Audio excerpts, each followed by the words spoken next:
I write stories that are gross and offensive. You're welcome. A cafe covered in red and green Hallmark store entrails, Nat King Cole, Julie London, and Bing Crosby mouthing cheerful octaves chanting, "Christmas, Christmas, Christmas," from tiny ghostly hidden speakers. There's fake snow falling in the corner. To compliment, I'm wearing sandals. It's a Tuesday night. There's a North Star exhibit with real decorative sand and a sparking animatronic polar bear wearing an extra layer of screaming children. Couples kissed and coo in their two-seater exclusive tables littered with poinsettias and candy canes. Here, I am on a date with a man who's no doubt never been on a date before. My date looks like the type who murdered his mother and wears her skin around the house, insisting the stove tell him he's beautiful. But right now, he was dressed as Santa Claus. It's a 60... That's how this is gonna go. It's a 60-degree Florida Christmas Eve, and you guessed it, there's a sweltering fire. He insisted we sit by the high, angry flames for ambience. I could feel a long drip of perspiration pool at my armpit and ride all the way down to my hip. He smelled like mint bacon on a highway. Mistletoe covered every inch of the ceiling, and I saw him lick his lips over a cold sore. His thick Ray-Bans dwarfed the tip of his pug nose. The lens had windshield swipes from his stubby short finger, countering the fog from his noticeable wheezing every time he looked at my chest. "Do you think the baby Jesus had a beautiful fire like this?" he asked. "Probably not," he replied to himself. His family was poor.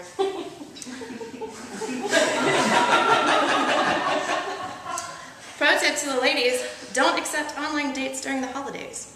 I wanted to cry. The second I saw him, I knew I'd hate every moment of being here, and yet I stayed. Out of kindness, out of pity, out of holiday spirit. He sipped things weird, and I say things because also air. He thought hot toddy sounded naughty, but failed to realize warm alcohol with no tolerance makes for instant weird drunk compounded by actual heat. He sat with his head where a belly button should be and staring, making weird tiny bubbles with his spit. I'm wearing a marigold dress with a navy blue cardigan and my grandmother's silver emerald wreath brooch. She was married to my grandfather for 60 years and wore it every holiday since he gave it to her on their first Christmas. Wearing it made me feel less lonely as I got ready for the evening.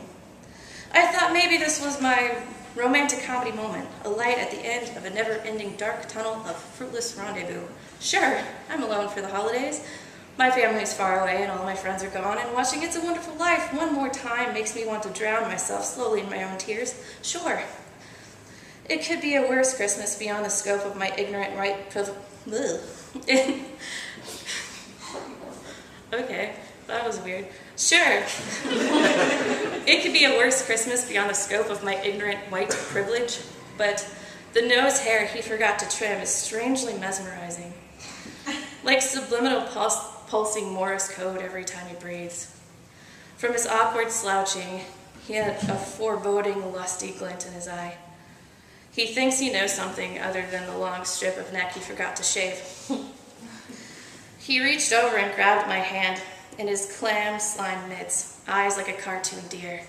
I'm so glad I met my future wife on Christmas. I can't wait to taste your meatloaf.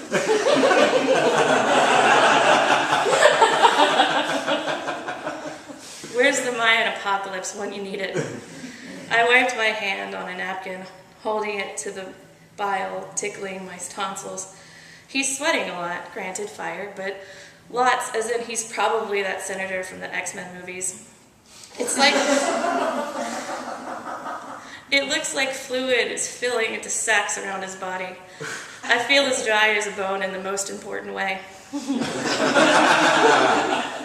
He let out an echoey, wet belch and swallowed it back down with a sleepy basset hound face, and he hurled his chair around to face the fire a little too close, with the back of his knees spread eagle resting on the edge of his armrests.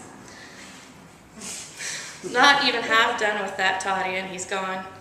"Come sit closer with me. No one can see us making out if we're like this," he stammered. A wet spot formed in the middle of his pants. I feel so wooed and soon to be mated. Miserably, I wonder how to get out of this. Should I just run while his back is turned, or would that make me a coward?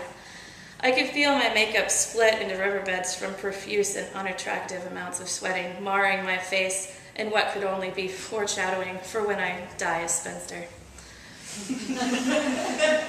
Luckily, I hate cats, so there won't be anything there to eat my carcass while no one finds me for several weeks. I'll start saving now and get a house way out in the woods so the smell won't bother anyone. Our water balloon and I could get married tomorrow. I could hold back my tears and think of England, and we could have hundreds of fat squid babies and name them all variants of George. I'll be a stay-at-home mom, and of course, because pooping out that many children means I'm pregnant every day of my short life, we can get a cable network contract when we cash in on church or whatever. But frankly, I'd rather be beaten to death in the ovaries. I've barely had a sip of my naughty hot toddy. Drinking heavily in a dreadful situation should be instinctive, right? Holy God, he's storing. I'm past the point of polite horror on my face. I can't even. Wait, something smells hot. Burning? Hot toddy comes in toasted? Wait. Holy shit. Holy shit, you're on fire. Whatever your name is, who spills alcohol in their crotch this close to a fire? Wake up! I scream in his face. He cups my skull with both his hands and pulls me down to his gaping sarlacc pit of a mouth. He covered my chin to my nose, an inch radius around my actual lips, and sucked out every ounce of breath in my lungs. I could feel the heat of his loins as I choked to death, and it burned the hair off my arm. I think I passed out. I heard screaming. I opened my eyes enough to see a blur run, arms flailing with a trace of orange fluttering around the middle as he zoomed towards the fluffy white mounds. Did you know fake snow comes in flammable? His first mistake was trying to roll in it. Oh, no, the electric bear won't help. Polyester is an awful fabric for fire-related safety reasons. He looked like a half-spent match. You'd think their sprinkler system would kick in about now, but with the smoke that high, if it weren't for all that mistletoe. He kept screaming, and sometimes there were words. The paramedics and the fire rescue came and wrapped him in tinfoil. My girlfriend, I can't go anywhere without my girlfriend. He pointed over at me from the stretcher. He looked like a candied apple, baked potato. I guess with tufts of charred red Santa fluff. I stared at him for a lifetime, thinking of Georges and God and country, and I shook my head. Sorry, I don't know this man. I said. He screamed in a Vader losing Padme sort of way as they wheeled him into the ambulance, and he was gone for what I hoped would be forever. I didn't know how to feel. I just sat there miserable. Jimmy Stewart at 8 p.m. I could still make it. What's a beautiful girl like you living out a tragedy like this? Said what could only be the single most beautiful voice from the personification of manliness. I touched his outstretched hand with the tip of my fingers, and he lifted me from the floor with strength behind it. What can I say? I'm a sucker for flattery, wishful thinking, and an exit strategy. I rest my arm in the crook of his elbow. You've got something on you. Did you eat jam? He said, as he licked his thumb and smeared it across my cheek. He lifted it with his tongue and out before I realized, oh God, the cold sore.